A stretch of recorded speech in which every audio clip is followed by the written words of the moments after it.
These are violent criminals, so they're not going to go down easy. ABC Tuesdays. Let's get this done. The Rookie is back. We have 2 new rookies starting today. Howdy. Being a cop is stressful 24/7. Every year on the job is different. And Training Day We have a serial killer at large. never ends.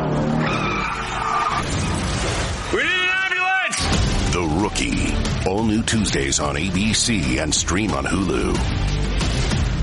So Curtis Sliwa is your upcoming host. And Curtis, I don't know for sure, but this pep rally that they had down in Philadelphia, it's possible, if it goes a certain way this weekend, it could be considered one of the biggest jinxes of all time. All right, so set it up in a Curtis Sliwa Super Sports Spectacular, because this is really what you'd love to do, talk sports, not politics, not culture, not even be Jimmy Olsen of our news department to Noam Laden, our news director. Be honest, you'd love to do I do. I love sports. I Okay. love sports. So we're going to turn this into a Curtis Sliwa Super Sports Spectacular.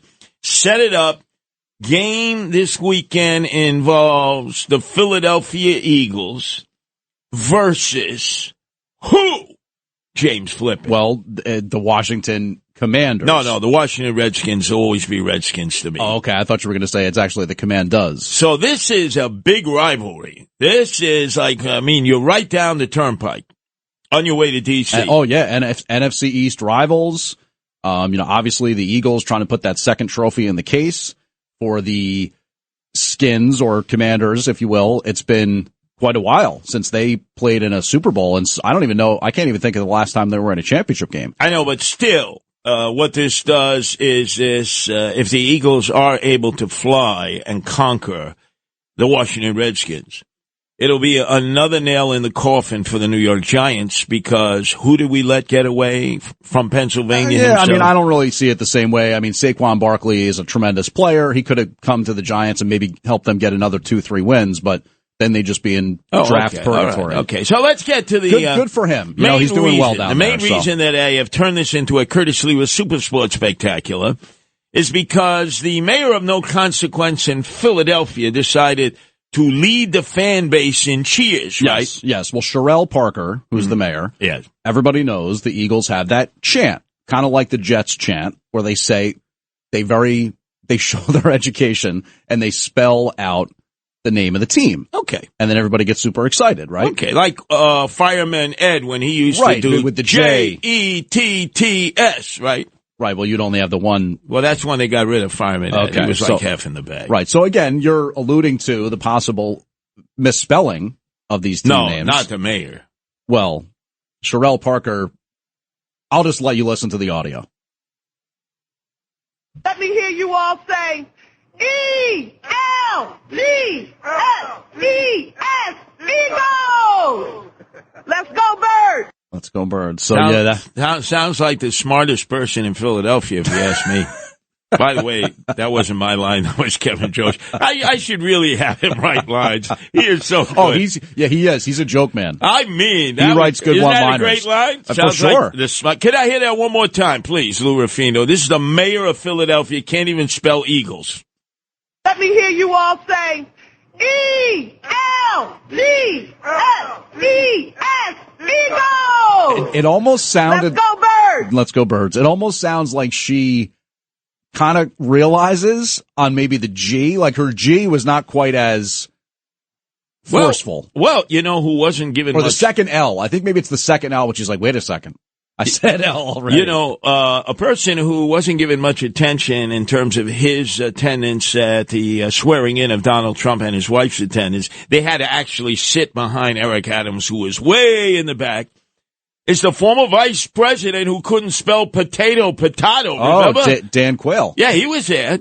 Dan Quayle's wife was there. They were put behind Eric Adams. Now, you couldn't get any further back into that anteroom. But Dan Quayle, remember?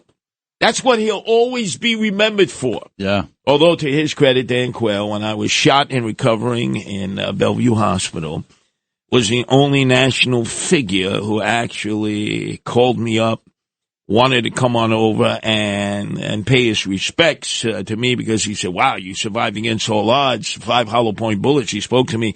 He says, but they have so much security for you. they thought whoever did it is going to come back and finish it, that they advised me that we need to pass you up, but I wanted to call you up personally. Wasn't that nice? That's nice. That is very nice.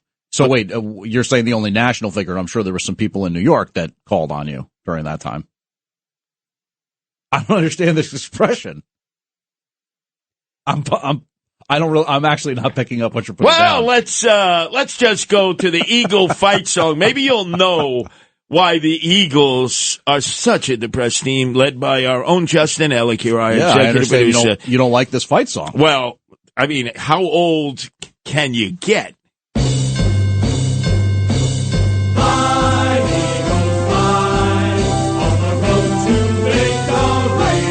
Fight. Fight, Eagles, fight. Score a touchdown, 1, 2, 3. Hit 'em low, hit 'em high, and watch our Eagles fly. Fly, Eagles, fly. On the road. Oh, in the days of Norville Rockland, right? Well, I mean, the mayor should have listened a little more closely. It's an A. That song sucks. No, it's a throwback, and just by listening to the lyrics, you know it is, because they say hit 'em low, hit 'em high. You can't even hit 'em low anymore. By the way, it's against the rules. They played that theme when the Philadelphia Eagle fans were throwing snowballs at Santa Claus. Right. Or was it batteries? Midfield. No, it was snowballs at the old Ben Franklin Field. They used to run the track meets. They used to play the games there. Oh, yeah. Yeah, I went to a Penn-Princeton game. Oh, yeah, ago. and by the way, Noam Layden, didn't he go to Temple? Isn't he a Temple Owl? Isn't he a Temple Owl? Noam? Can we find out? I don't think so. One of his progeny goes to... No, I know that, but I think... No, he went to school in, like, Boston or something. Oh, that's right. I thought he went to Oberlin College or Antioch College, the radical colleges in Ohio. No, I got to get you squared away. Tell him we don't want to talk to him any longer. Okay, so now we go to the prime cut, because that was just the... That was the appetizer. Choice, right. That was choice. You go to the butcher shop, it's a choice cut. Right. Let's go to the prime. I had no idea that Eric Adams, swagger man, who finally has a plan after 3 years to get a pardon and do anything he can to get that pardon from President Trump, was like Martin Luther King Jr. Did you know that? Did you know that, James Flippin, that the man who is our mayor is just like Martin Luther King Jr.? Is he a reverend? Am I not aware of him? No, but I want you to listen to him. He's got a doctorate. Let's just say he is Martin Luther King Jr. If there is anyone on this planet who can claim the title of Martin Luther King Jr., it is Eric Adams, swagger man, finally with a plan to get a pardon from President Trump. Dr. King's dream is not in Brooklyn or New York City. He clearly stated, we have to put partisan politics to the side, to deal with the issues that are facing the country. Nowhere is that more true than now.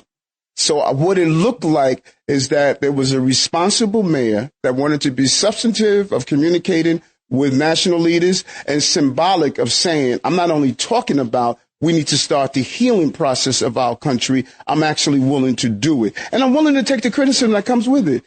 Go back, folks, and look at what was happening to Dr. King. I know we talk about we do all these speeches all over the city on his birthday, but go look what they were doing to Dr. King at that time. Dr. King would make the right decisions, although it was not the popular decision, and now we're reflecting on his life. See, and he said Martin Luther King Jr. would have been at the inauguration. Would have been at the inauguration. So the scrutiny that he's under is akin to whatever Martin Luther King Jr. faced. Oh, wait. And then you got to hang on for the hour, because remember, there was that part of Kunta Kinte. Remember? This guy. Yeah. No, he's been definitely. He's got a victimhood complex. There's something psychologically wrong with the mayor. It really is. He's all over the map. But then again, it's his God positioning system. Maybe we can blame God for this. Because in my mayoral race against him the last time, God never answered my calls. Never, not one time. Even when I said, God damn. Oh, maybe that's why he didn't answer the phone. But apparently he was on the phone all the time with God like he is now with Trump. Although I would suggest Mr. President, you are now the president. You got to understand when you're talking to Eric Adams now, it's unsecured phones. He's got 2 burner phones that he swaps out every month. Mr. President, you can't be talking to him on burner phones. You know who has burner phones? Narco-terrorists, gangbangers, drug dealers, sex traffickers, and guys who are talking to the gumaras and they don't want their wives to know, right? Why the hell would the president? He admitted yesterday he has regular conversations with Donald Trump. Didn't I say that? Didn't I say that originally, that he was talking to Donald Trump directly and not through third parties or fourth parties? Of course I said that originally, and everybody doubted me. Come on, Mr. President. You cannot be talking to Eric Adams on an unsecured phone.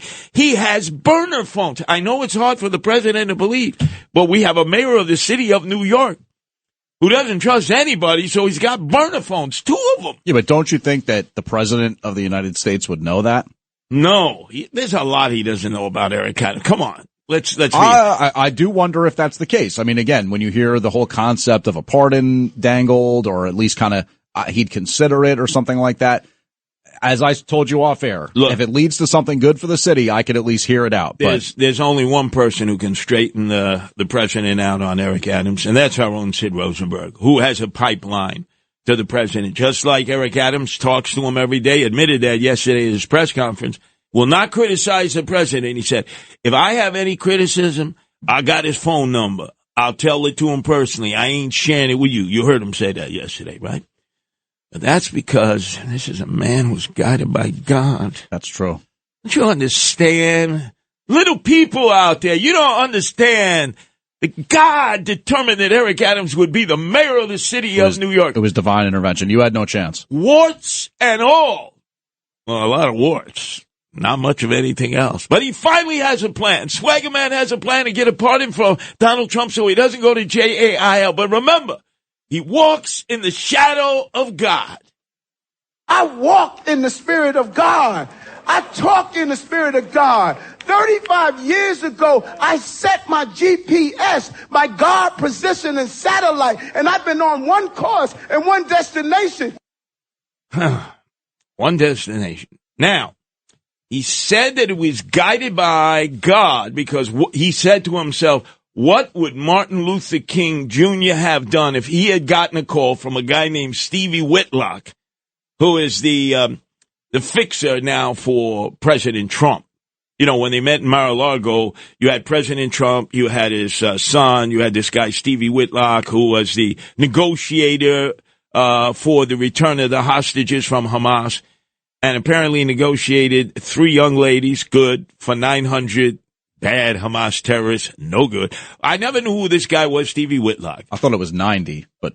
No, I think it's 900. 900 overall? Okay. And bad numbers. I thought it was 90, but okay. But he is now also the negotiator on behalf of the Trump administration to get Eric Adams, Swaggerman, finally with a plan to get a pardon with Frank Carone. They were at the golf course, remember, West Palm Beach. They had lunch. And that's what the discussion was, to get a pardon. And so then he got that call from Stevie Whitlock at like 1 o'clock in the morning. Remember the narrative that came from, who was your friend there at City Hall? The spokesperson, Fabian Levy. Right, Fabian Levy. Okay. He got that call, and Eric Adams just picked up and said, hey, the president wants me there. I got to go. Forget Martin Luther King Jr., right? And all of the commitments I've made to be the keynote speaker at all the commemorations as the second black mayor in New York City.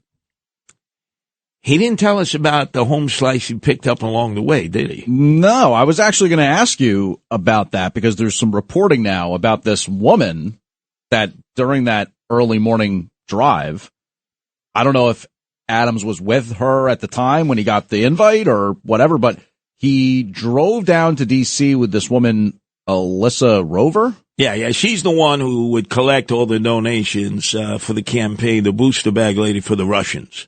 Okay. For the Russians, okay. Yeah. So what's the deal? Why they're dating, or, I mean, what, do you know anything about this? I don't know. He's got so many shorties, so many home slices on the side. Now, supposedly she runs this charity for the brother there, Bernard, who cannot chew gum and think at the same time. I see that. Angels Helpers. And the reason I know about this, people... Yeah, any affiliation? Well, they think it's helping the Guardian Angels. I straighten them out. Angels Helpers. Right. It has nothing to do with that. Oh. It wasn't meant to refer to us because, that's the last thing they want to refer to in Team Adams. But it's a charity that nobody knows about. It's sort of like everything else with Eric Adams. It's an enigma. Supposedly, the person running it is Bernard. Remember, Bernard was parking cars at Virginia Commonwealth. Remember when Eric Adams said, I need my brother to be the head of security because of white separatists who may want to kill me. And I spent a week of my life I'll never get back at Bed Bath & Beyond before they closed down when they had the white sheet sale. Remember at the 59 Columbus Road? I figured, hey, if they're like white terrorists, white separatists who want to kill our mayor, where are they going to come to get their white sheet, right? Bed Bath & Beyond, because there was a white sheet sale. They were going out of business, remember? And people were saying to me, what are you doing here, Curtis? I said, I'm here to protect Eric Adams. He says he needs his brother to protect him from white racists. And you figured that if they were going to put together a white hood, yes, that they were going to need the sheet. Exactly, on sale. And that they'd be responsible financially. Exactly. On sale at Bed Bath & Beyond. And try to save some money. They're going out of business sale at 59th Street, Columbia. I spent a whole week there. You'll never get that back. Never get it back. And people who were there working at Curtis, what are you doing? I said, I'm doing this as it was out of the spirit of your heart. Oh, my God. You were just being altruistic. The FBI and the Justice Department said, what is the biggest threat to America? White supremacy. White supremacy, and also parents at school board meetings. Yeah, but the white supremacy Catholics. is like number one. So, hey, I believe the Justice Department. I believe Biden when he said, I wanted to protect my mayor. It was all for naught. Yeah. And Bernard was brought on, and then all of a sudden he decided, hey, you know what?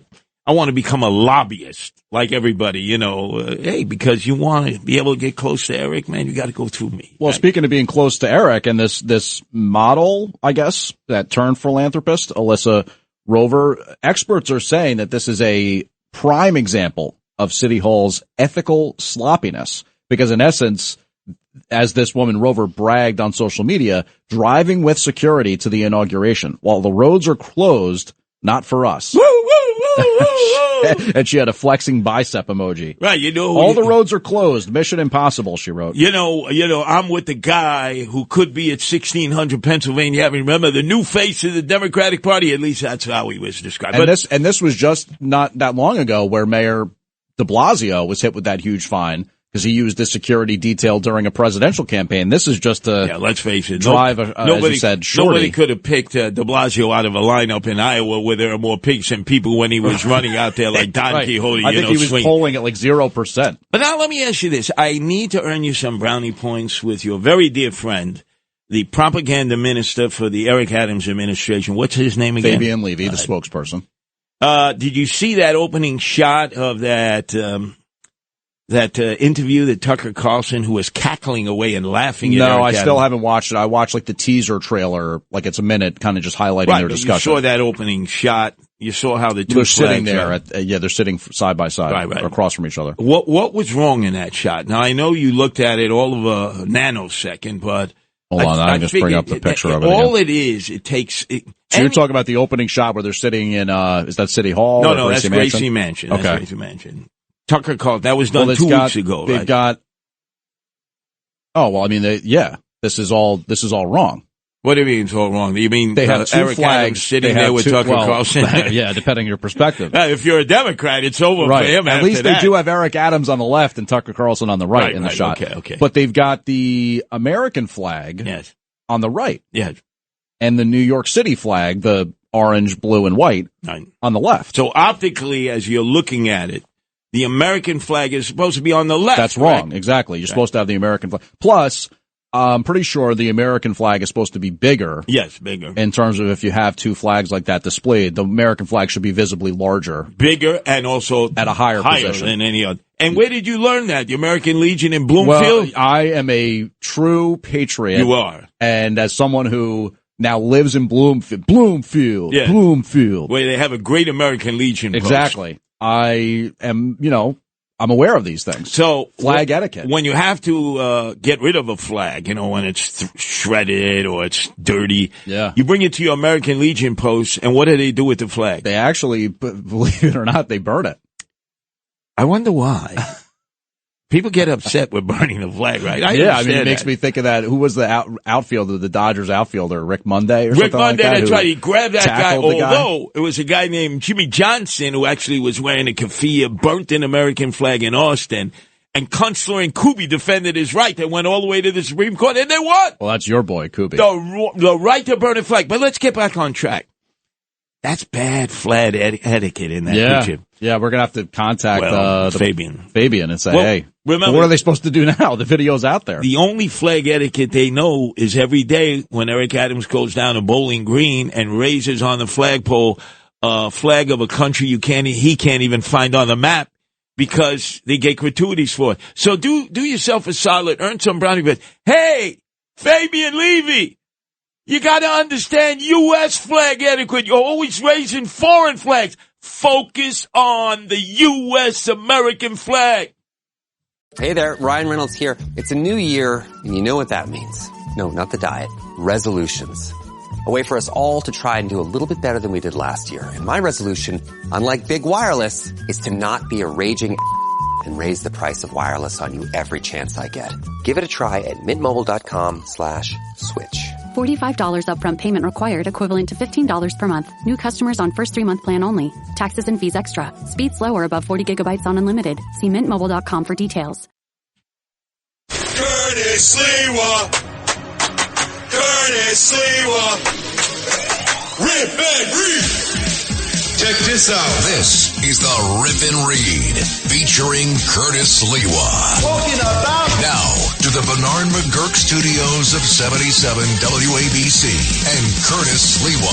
This is the Rip and Read. A long time ago, we used to be friends, but I haven't thought of you lately at all. If ever again, a greeting I send to you. Yo, excellent choice, Lou Ruffino. We used to be friends by the Dandy Warhols, correct? Excellent.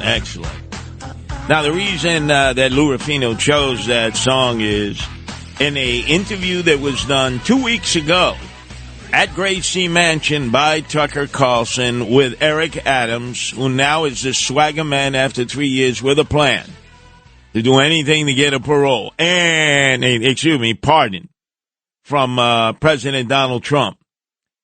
We reported, the only outlet to report this, sharp James Flippin noticed there was no proper flag etiquette in Gracie Mansion. They had the American flag in the wrong position, the New York City flag in the wrong position. Hey, Fabian Levy, come on, get it together.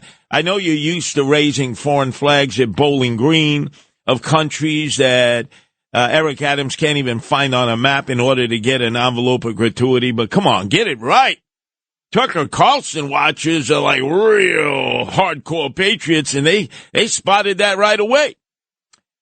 But the real reason for the interview was so that Eric Adams could sever all relationships with Democrats, although he put it in a different way.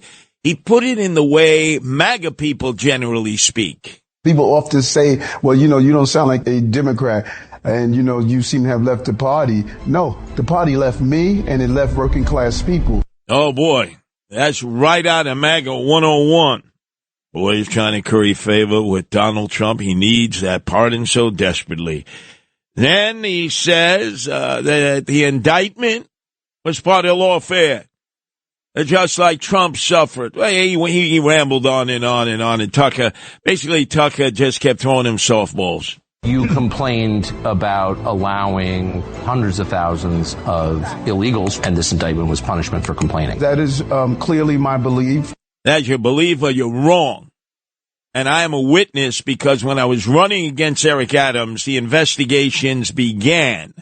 There wasn't one migrant who had been brought in across the border at that point. It was all about Turkish money from Erdogan, directly sent to a industrial outlet near the BQE in Brooklyn, whose owner has already pled guilty to having straw donors fund Eric Adams' campaign. He had a dinner with Eric Adams. Eric Adams explained to him how to break the campaign finance law, and he did. And he's already pled guilty in the Southern District. This Turk and he is going to testify against Eric Adams. That's the reality. That was 2021.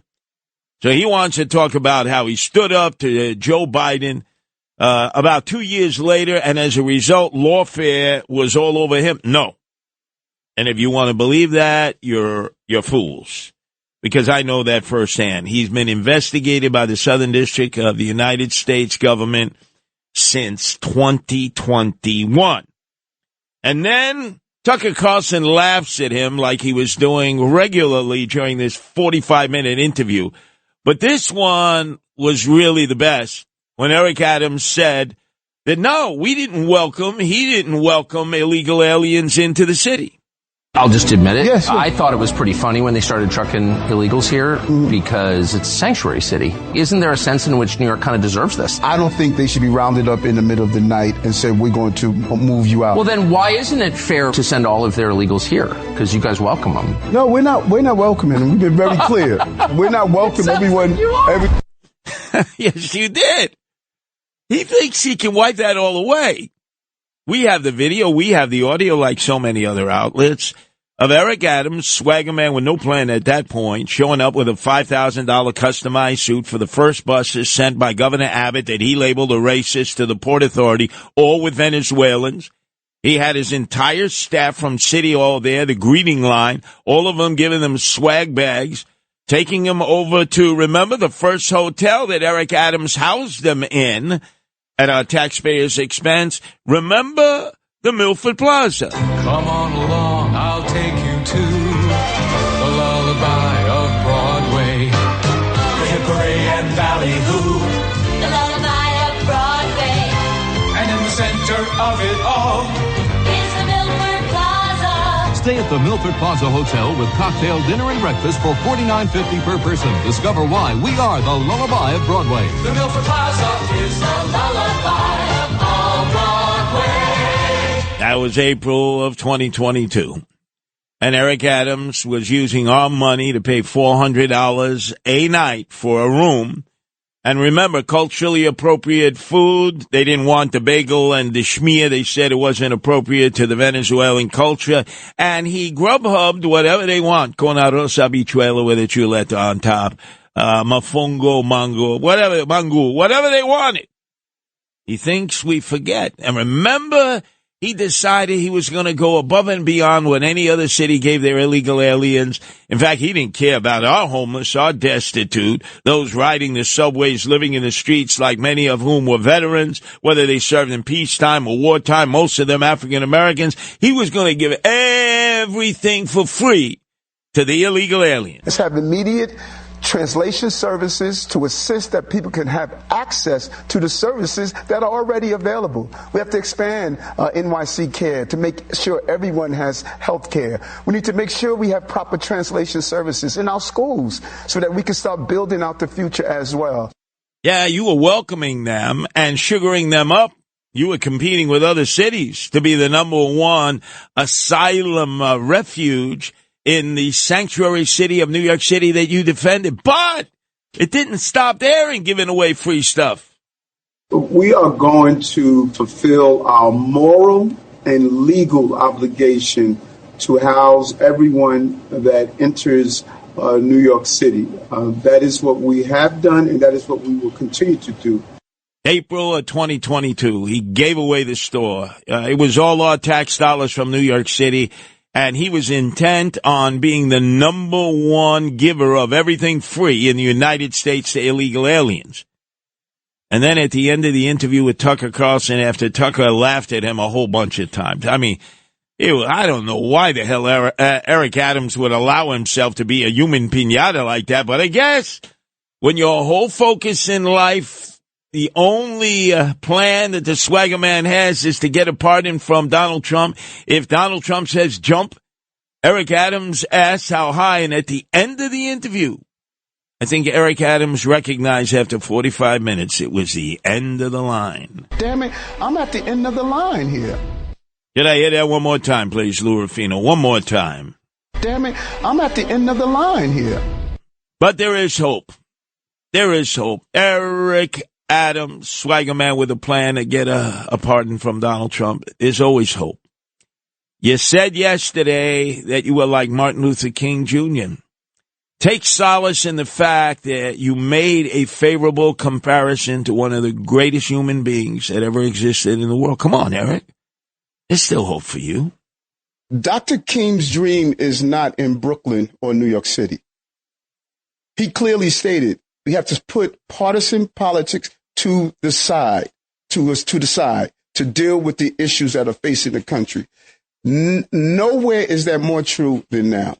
So what it looked like is that there was a responsible mayor that wanted to be substantive of communicating with national leaders and symbolic of saying, I'm not only talking about we need to start the healing process of our country, I'm actually willing to do it. And I'm willing to take the criticism that comes with it. Go back, folks, and look at what was happening to Dr. King.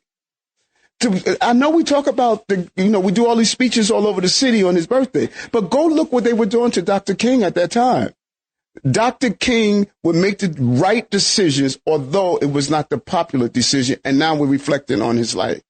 And then he went on to extrapolate that Dr. Martin Luther King Jr. would have picked up and would have avoided any commitments he had made in New York City, and he would have dropped everything to go to inauguration of a president of the United States. He wanted to be Martin Luther King Jr. like. Now, if that didn't fly with the electorate that increasingly is beginning to abandon the good ship SS, Eric Adams, swagger man, finally with a plan to get a pardon from Donald Trump, well, he can always be Gandhi-like.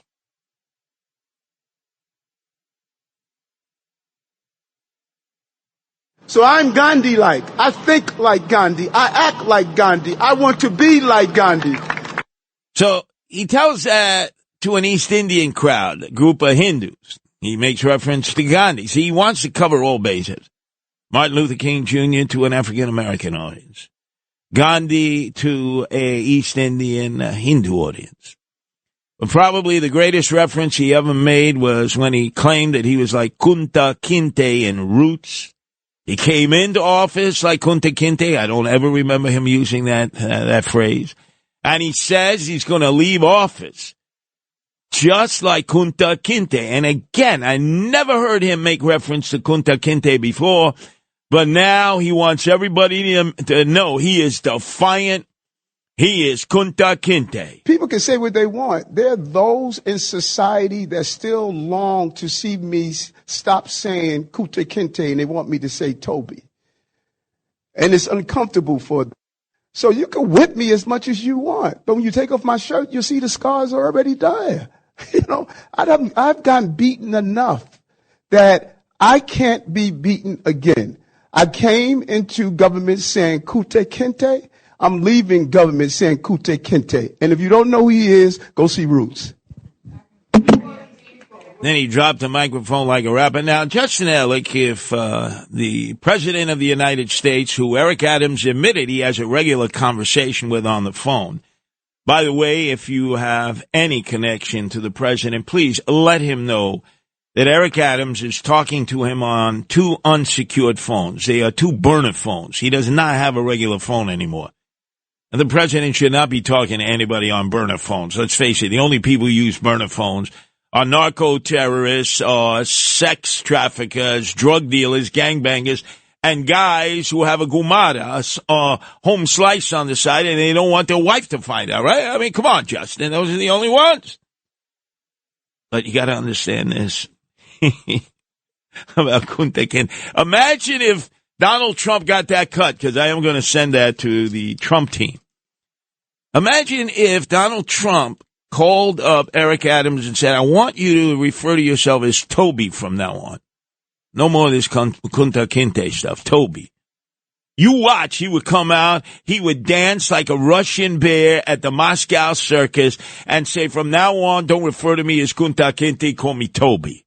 Anything for a pardon. But there is hope, Eric. You could always revert to your roots and be the hip-hop man. Don't disconnect this moment. First time in New York City history, we have a hip-hop mayor. That's true. He parties till the break of dawn. Everybody knows that. And in fact, if there is one thing Justin Ellick that we can say he's done well, nothing else, he's been a damn good nightlife mayor. Wouldn't you admit that, Justin Ellick? Wouldn't you? But you know, I'm a nightlife mayor, and I like to test the product. Oh, my God, he's tested the product. That's the terminology they use in a club when you're doing things that, out of sight, out of mind, and chasing shorties, and God only knows what a drug test would reveal. But I would suggest that he keep the title of nightlife mayor because nobody has done it better. Nobody has done it better than Jimmy Walker. Oh, that's right. He had to take an ocean liner out of town as mayor. He was so corrupt they were going to put him in jail. Just like they should put you in jail, Eric Adams, for political corruption. And your only hope is that President Donald Trump will give you a pardon. So if he says dance, you dance. If he says jump, you ask him how high. If he says forget that Kunta Kinte stuff, call yourself Toby from now on, he'll call himself Toby, because everything now is about the pardon. Now to the Bernard McGurk studios of 77 WABC and Curtis Sliwa. Curtis doesn't know about you, but he rips and reads. This is the Rip and Read.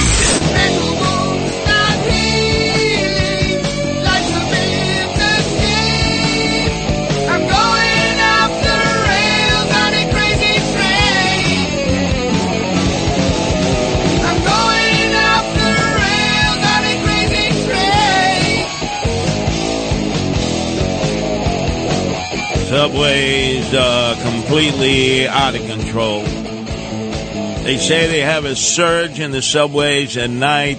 I haven't seen it yet, to be honest. I was out there last night, and I'll continue to be out there night after night after night. In the mornings when I come in to do my hit Monday through Fridays, which is the most listened to segment of the many segments of the Sid Rosenberg and Friends show.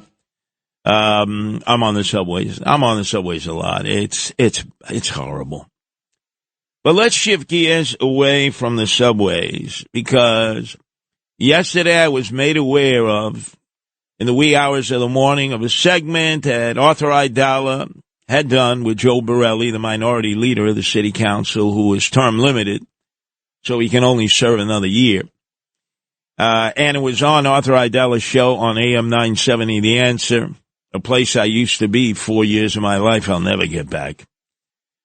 But I was surprised. I was really pleasantly surprised that as they were talking about the mayoral race, remember, Artie Aidala, I've clashed with on the Sid Rosenberg show. He was a hardcore Eric Adams supporter, hardcore, man who single-handedly destroyed the city that we love, Bill de Blasio, twice. And is a Cuomo supporter, no doubt. He's pretty much thrown Eric Adams under the bus. I think he reads the tea leaves and recognizes that Eric Adams has burnt his bridge with the Democrats, especially in the Tucker Carlson interview. It's like he showed up with a pail of gasoline and a match and burnt down the Democratic bridge. So if he's got life politically, it's got to be as a Republican. I mean, this is what he originally was, ladies and gentlemen. First, he was a follower of Scooey Louis Farrakhan. Then he became a Republican. Then he became a Democrat. And now it seems he is on this trek. If he wants to get reelected, there's only one place that he can go, and that's the Republican Party, and try to get on the Republican line and run in a Republican primary. And Arthur Aidala, the Democrat, hardcore Democrat, and Joe Borelli, hardcore Republican, discussed it and paid me the highest compliment that has ever been paid to me in 70 years of my life. It brought me to tears, and I'll explain. It's an uphill battle for a Republican to win in the city of New York. There's usually exigent circumstances. Do you think there's any likelihood? I mean, you're a big wig in the Republican Party in the city of New York. You're the head of the Republican leadership or the Republican caucus, whatever it's called, in the city council. Do you think this is something that's feasible, or is it just Eric Adams having some fun? No, he loses to Curtis Sliwa. And the question, therefore, is, can Curtis Sliwa, can he be bought? if he could be bought, then yeah, maybe he gets the Republican line, meaning Eric Adams gets the Republican line. If Curtis Sliwa can't be bought to get out of the race, then it doesn't matter what Eric Adams does because he will lose a primary to Curtis Sliwa. Curtis Sliwa definitely can't be bought. That guy who sleep on a couch in ABC radio and before he, that you say a lot of things about Curtis, but money is not his god. That's my point. I doubt Curtis gets out of the race. So, and if he does, it'll only be under strange circumstances, but I just doubt he's going to do that. I very much agree with you. That was the highest compliment I've ever been paid. My father, Chester, no longer with us, and my mother, Francesca, they would sit me around the kitchen table and they would tell me a few things that stuck with me and stuck with my two sisters, Alita and Maria. And they would say, children, do good things and good things will happen in return. Don't ask when, where, or how. Do it because it's the right thing to do. And I got to tell you, there were many times I had doubts, like anything good would ever happen. Like all people, I had some pretty tough times. But that's what life is about. But it always came true, as my parents had said, do good things, and good things will happen. Don't ask when, why, or how. And then I remember over and over my father would add on to that, and specifically he would say to me, Curtis, you're the kind of personality that some people are not going to like because you get right into people's faces. You don't stand down, and he's right. He goes, some people are not going to like you, other people are going to like you. Some people are going to disagree with you. Boy, that happens a lot. And some people are going to agree with you. But don't ever let anybody buy you out, son. Don't ever let anybody buy you out. And I know there are people in New York City, men and women of wealth, equity, most of which they've earned the hard way. Some of them who were born on third base and they inherited it. It never worked a day in their life, and they have calluses on their tuchus and not on their hands. But there is a prevalent theory out there that everyone has a price. Anybody can be bought. The billionaire mayor, Michael Bloomberg, always believed it, said it on a regular basis to his colleagues, to others, that anybody can be bought. Just name the price. And I always hearken back to what my mother, Francesca, and my father told me, and my sisters at that table in our kitchen, is that have your convictions. People will disagree. People will not like you, certainly with me, but don't ever sell out. Don't ever allow yourself to be bought out. So for two guys that, hey, I've had conflict with many times, Arthur Aidala, the long-term Democrat, Joe Borelli, long-term Republican. For both of them to come to the same conclusion that Eric Adams cannot beat me in a Republican primary, he's right. Because that's in the outer boroughs. He can't beat me out there. But that also, if they try to buy me, if they try to offer me something that I can't refuse to get out, you can't buy Sliwa out. God bless you both guys. I know my mom and dad, when they heard that up in heaven, it made them cry. It made me cry, that's for sure.